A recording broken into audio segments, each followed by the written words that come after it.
Տարանաստեղության քննիչի կողմից ներկայացված միջնորդությունը բավարարեց, տնային կալանքի ժամկետը երկարաձգվեց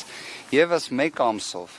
Մի քանի շեշտադրում կատարեմ հարգելի գործընկերներ, այս դատական ակտով քննչականի ներկայացրած միջնորդությամբ դատախազության կողմից նշված միջնորդությունը հետ չվերցնելու հետևանքով մենք այլևս ունենք իրավիճակ, որ ուժեղ Հայաստան կուսակցության նախագահի կողմից ամենապատասխանատու փուլին ընտրական գործընթացի, հատկապես նախընտրական ցուցակների ձևավորման տեսանկյունից, մենք այլևս ունենք լուրջ խնդիր։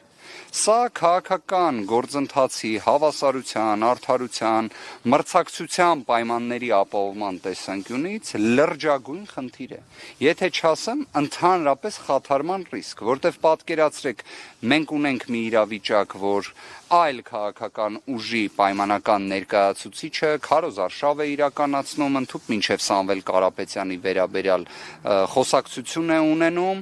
իր կողմից նախընտրական ցուցակի ձևավորման ակտիվ մասնակցում է, լինի դա պրայմերիզի կամ այլ ձևաչափերով, բայց մյուս կողմից ունենք ուժեղ Հայաստան կուսակցության նախագահին, ով որ 9 ամիս առանց նվազագույն իրավական հիմքի գտնվում է կալանքի պայմաններում։ Ես հատուկ ընդգծեմ, որ լինի դա